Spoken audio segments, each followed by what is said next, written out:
अब यहाँ पर अभी जब हम पढ़ रहे थे कि आनुवंशिकता और विभिन्नताओं का अध्ययन करने की जो शाखा है उसे हम क्या बोलते हैं, जेनेटिक्स। तो विभिन्नता क्या होती है, इस पे थोड़ा बात कर लें। देखिए, विभिन्नता का मतलब है, या जिसको आप वेरिएशन कह सकते हैं अंग्रेजी में। मान लीजिए अगर हम यहाँ पर देखते हैं कि यहाँ पर कोई पेरेंट है, कोई माता पिता है, यहाँ पर इनकी 4 संतानें हैं, चारों ए बी सी डी होंगी, एक ही पेरेंट से आए हैं। लेकिन क्या ये आपस में बिल्कुल एक जैसे हैं? तो हम कहेंगे नहीं, ये सब आपस में अलग अलग हैं। ठीक है, एक ही माँ बाप से पैदा हुए हैं लेकिन वो आपस में एक जैसे नहीं हैं। तो ये जो डिफरेंस है, चारों में जो भाई बहनों में जो भी अंतर है, इसी को कहते हैं विभिन्नता या वेरिएशंस। ठीक है, यहां पर जितने, अगर आप देखिए इस अर्थ पे, जितने मानव हैं, सब मानव हैं, सबकी उत्पत्ति कहीं ना कहीं कहीं एक ही जगह से शुरुआत हुई है। ठीक है, हम मानव हैं, एक है, सबकी स्पीसीज सेम, सब कुछ, लेकिन फिर भी हमें आपस में अगर देखें तो बहुत सारी चेंजेस हैं, बहुत सारी विभिन्नताएं हैं। तो इसी विभिन्नता को क्या कहा जाता है, वेरिएशंस बोलते हैं। ठीक है, अब इसके अगर हम परिभाषा की बात करें तो विभिन्नता जीव के ऐसे गुण हैं जो उसे अपने जनकों अथवा अपनी ही जाति के अन्य सदस्यों के उसी गुण के मूल स्वरूप से विभिन्नता को दर्शाते हैं। ठीक है, तो ये वो ऐसे गुण हैं जो एक ही प्रजाति के लोगों के बीच में जो डिफरेंस है उसको डिफाइन करते हैं। नहीं तो सब एक जैसे हो जाएंगे तो फिर पहचानोगे किसको कौन क्या है ना। तो याद रखिएगा, वेरिएशन मतलब होता है कि एक ही जाति के सदस्यों के बीच में जो चेंजेस हैं, जो बदलाव हैं, जो विभिन्नता है, उसी को क्या कहते हैं, वेरिएशंस कहते हैं। विभिन्नता के कारण क्या है, क्यों वेरिएशंस होती हैं? विभिन्नता के कारण में कह सकते हो कि जीन सभी जीवों के वंशानुगत गुणों का निर्धारक होता है। जीन क्या है? जीन हमारा जो डीएनए है। ठीक है, अगर आप देखिए जीन की बात करिए तो जैसे मान लीजिए कि कोई शरीर है, ये हमारा शरीर है, शरीर के अंदर क्या होती है, कोशिका। क्या होती है, कोशिका। कोशिका के अंदर क्या होता है, केंद्रक। क्या होता है, केंद्रक। ठीक है, ये यहां पर शरीर है। ठीक, इसके अंदर ये छोटी सी कोशिका है, कोशिका के अंदर ये केंद्रक है, ये केंद्रक है। केंद्रक के अंदर यहां पर है क्या, इसके अंदर क्या है, डीएनए। क्या है, डीएनए। डीएनए को बाहर निकालोगे कुछ ऐसा दिखेगा, ये डीएनए है ना, ये डीएनए है। इसी डीएनए पर इसका पर छोटे छोटे पार्ट होते जिसको कहा जाता है जीन। क्या कहा जाता है, जीन। तो डीएनए, एक डीएनए में बहुत सारे जीन हो सकते हैं। हमारी बॉडी के अंदर जो डीएनए उसमें लगभग 25 से 30 हजार जीन हैं। ठीक है, तो डीएनए का जो फंक्शनल पार्ट है, डीएनए की जो कार्यात्मक इकाई है, उसे क्या बोलते हैं, उसे जीन बोलते हैं। यही जीन है जो माँ बाप से बच्चों में लक्षणों को कैरी करता है, लक्षणों को ले जाता है, उसे संचारित करता है। ठीक है, तो जीन शब्द मान लीजिए ये यहाँ पे जो दिया है कि जीन सभी जीवों के वंशानुगत गुणों का निर्धारक है। तो वो जीन हमारे डीएनए का पार्ट है, और डीएनए से ही आप जानते ही हो कि डीएनए मैच करना चाहिए, डीएनए ही कैरेक्टर का ट्रांसफर करता है, डीएनए ही लक्षण ले जाते हैं। ठीक है ना, तो ये पॉइंट समझ में आ गया जीन वाला। इसके बाद अगर हम बात करें तो क्या देखेंगे कि विभिन्नता, जो वेरिएशंस होती हैं, विभिन्नता जीन के माध्यम से, ये जीन फिर वर्ड आया है, जीन के माध्यम से ही एक पीढ़ी से दूसरी पीढ़ी में संचारित होती है। अतः जीन का द्विगुणन मतलब डुप्लीकेशन ही विभिन्नता का मुख्य कारण है। जीन का डुप्लीकेशन है। अब जैसे मान लीजिए यहां पर पेरेंट हैं, माता पिता हैं। ठीक, ये माता है और ये पिता है। यहां पर इसके अंदर जीन ए बी है, यहां पे जीन सी और डी है। इन दोनों के मिलने से जो संतान बनेगी उसके अंदर जीन कितने आ गए, ए बी सी डी, वहां पे ये जीन आ गए।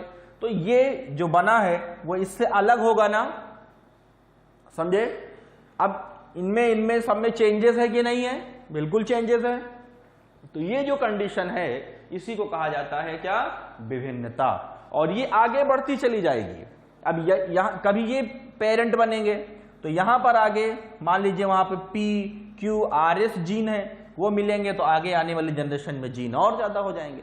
तो कहने का मतलब है कि जीन जो है वो रिस्पॉन्सिबल है, वही मेन पॉइंट है जो विभिन्नता को, जो वेरिएशंस को कैरी करते हैं एक पीढ़ी से दूसरी पीढ़ी में।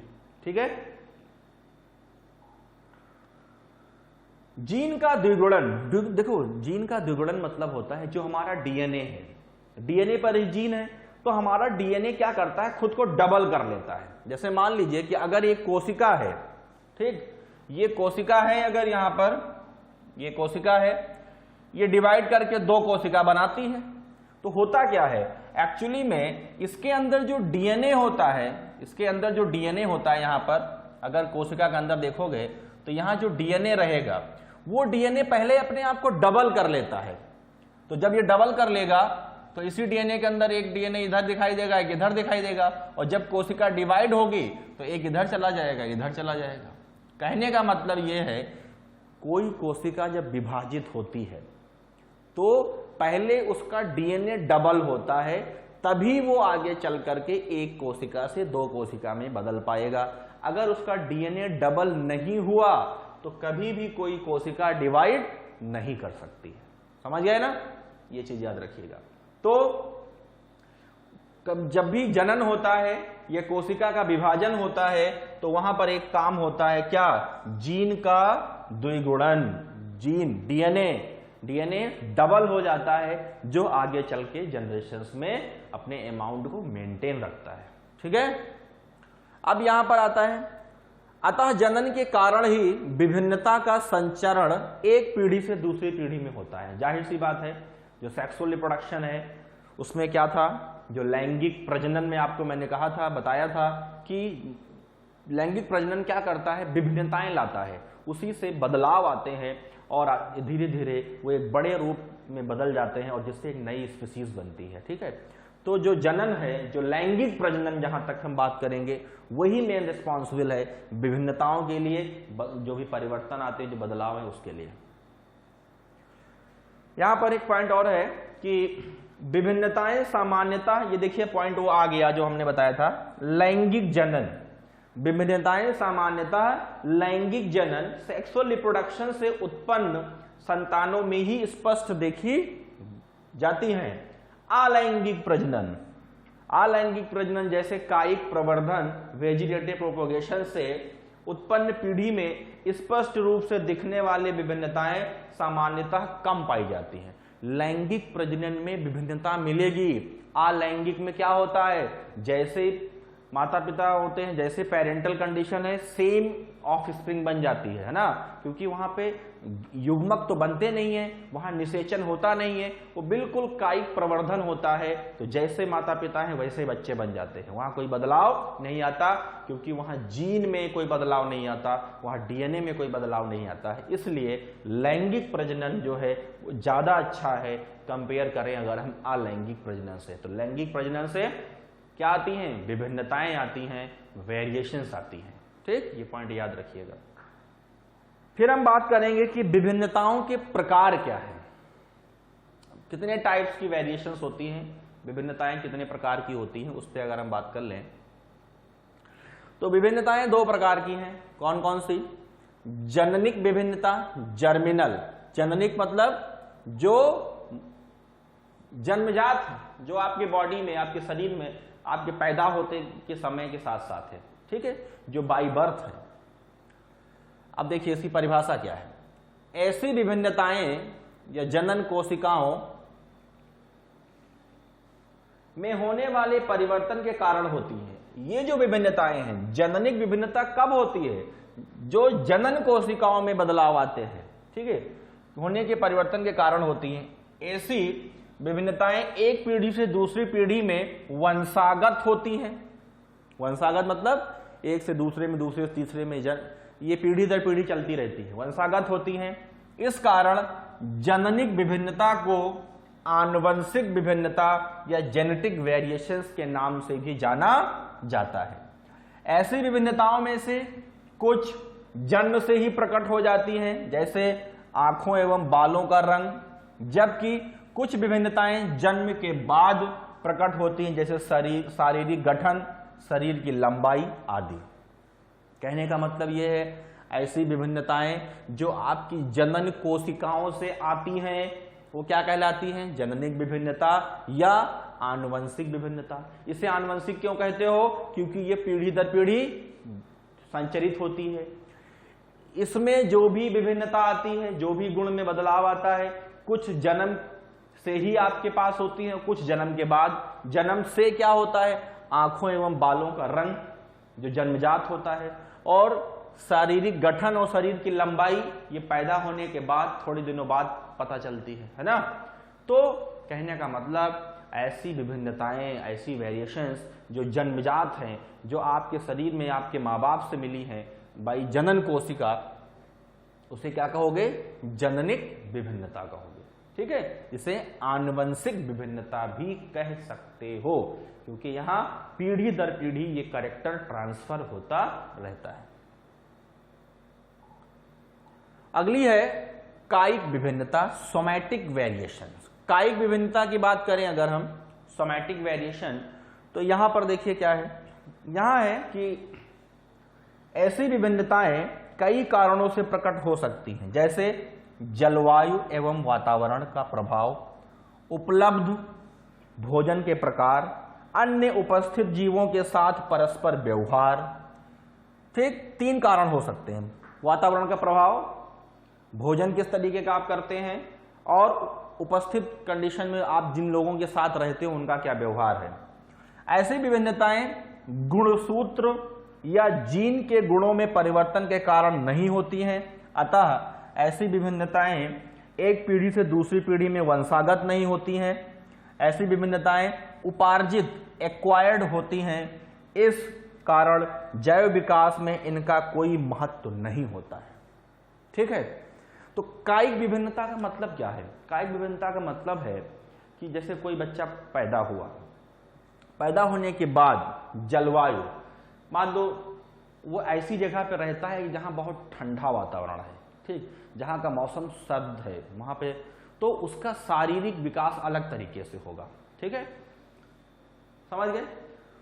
मान लीजिए वो ऐसी जगह पे रहता है जहां उसे भोजन, उसका जो है उसे साग सब्जी नहीं मिलती है, वो मांस ही खाता है, वो मीट खाता है, तो मांसाहारी हो जाएगा, उसका भोजन बदल गया। अन्य उपस्थिति, वो ऐसे लोगों के साथ रहता है जो मान लो कि वो क्रिकेटर है, वो क्रिकेट खेलते हैं। ठीक है, उन लोगों का एक ही काम है, वो क्रिकेट ही खेलते हैं। तो सीधी सी बात है, वो बच्चा जो ऐसी कंडीशन से पल रहा है कि मौसम बहुत सर्द है, बहुत ठंडा है, और वहाँ जो लोग हैं वो सब मीट खाते हैं, और उन लोगों के पास काम क्या है कि वो क्रिकेट खेलते हैं। ठीक है, और कुछ नहीं करते, क्रिकेट खेलते हैं, बस उसी से रिलेटेड सारी बातें। तो बच्चा जब बड़ा होगा तो क्या होगा? उसके अंदर वो सारे कैरेक्टर डेवलप हो जाएंगे, उसके अंदर भी क्रिकेट की नॉलेज ज़्यादा होगी, उसके अंदर मीट खाने की कैपेसिटी ज़्यादा होगी, उसके अंदर सर्द मौसम में रहने की क्षमता ज़्यादा होगी। तो ये सारे लक्षण उसके अंदर आ जाएंगे, लेकिन ये लक्षण उसके जीन में तो थे नहीं, ये तो उसने सीखा है ना, इसलिए इसे क्या कहा जाता है? उपार्जित लक्षण। क्या बोलते हैं? उपार्जित। और ये जो कुछ उसके शरीर में हुआ है वो उसके बच्चों में ट्रांसफर नहीं होगा। ठीक है, जरूरी नहीं है उसका जो बच्चा हो वो भी क्रिकेटर हो, वो भी मीट खाए, वो भी सर्द वातावरण में रह पाए। तो 2 तरीके के लक्षण होते हैं, एक होते हैं उपार्जित जो हम सीखते हैं, और एक होते हैं जननिक जो माँ बाप से आते हैं। समझ गए ना? तो 2 लक्षण हैं, इसीलिए 2 तरीके की विभिन्नताएं हैं। जो जननिक हैं वो जन्मजात होती हैं, और जो कायिक हैं या जो उपार्जित हैं वो हम पैदा होने के बाद अपने समाज से सीखते हैं। हम इसीलिए कहते हैं अच्छे वातावरण में रहना चाहिए, अच्छा खाना चाहिए, अच्छा पहनना चाहिए, उसका प्रभाव आपके शरीर पर पड़ता है। आप जिस माहौल में रहोगे, ठीक है, मान लीजिए कोई बच्चा है वो बहुत कमजोर है पढ़ाई लिखाई में, उसको 10 अच्छे बच्चों के साथ रख दो जो पढ़ते, जो 24 घंटा पढ़ाई के बारे में बात करते हैं, आप देखोगे साल, 1.5 साल, 2 साल में वो बच्चा जो बिल्कुल पढ़ाई नहीं करता था, वो उन 10 अच्छे बच्चों के साथ रहते रहते कुछ ना कुछ सीख ही जाएगा। उसके अंदर भी पढ़ने की इच्छा जागृत हो जाएगी और वो भी पढ़ाई करने लगेगा। वहीं दूसरी तरफ एक बहुत अच्छा टॉपर स्टूडेंट है, ठीक है, क्लास 10th में वो टॉप कर गया, 90% नंबर आ गए, और उसके बाद 11th में वो जो है उसका जो समाज है वो चेंज हो गया, वो ऐसी संगत में रहने लगा जो बच्चे पढ़ाई नहीं करते हैं, जो दिन भर घूमते रहते हैं, ठीक है। तो क्या होगा, धीरे धीरे उसका इंटरेस्ट बदल जाएगा, वो भी उन्हीं लोगों की संगत में चला जाएगा और धीरे धीरे फिर वो उस पढ़ाई से दूर होता चला जाएगा। क्यों? ये उसका वातावरण है। वातावरण का प्रभाव शरीर पे पड़ता है। धूप में रहोगे शरीर का रंग काला पड़ जाएगा, छांव में रहोगे शरीर का रंग क्या रहेगा, नॉर्मल रहेगा। तो बहुत ठंडक में चले जाओगे। अब आप देखिए यूरोप कंट्री में जो अंग्रेज हैं वो गोरे हैं, और जो आपके वेस्ट इंडीज में हैं वो देखिए बहुत काले हैं, और इंडिया वाले जो हैं वो मॉडरेट हैं। तो उसका रीजन है वहाँ का वातावरण है। वेस्ट इंडीज में वहाँ बहुत गर्मी है तो लोगों का शरीर काला है, मेलेनिन जो उसे बचाता है। यूरोप कंट्री का टेम्परेचर बहुत कम है, वहाँ पे सर्द मौसम ज़्यादा, इसलिए वहाँ का कलर फेयर है। और इंडिया में हर तरीके का मौसम है, इसलिए यहाँ का कलर मॉडरेट है। यहाँ का हर तरीके का बदलाव आता रहता है वातावरण में। तो ना हम ज़्यादा काले हैं ना हम ज़्यादा गोरे हैं, हम बीच में हैं, मॉडरेट कंडीशंस में हैं, ठीक है।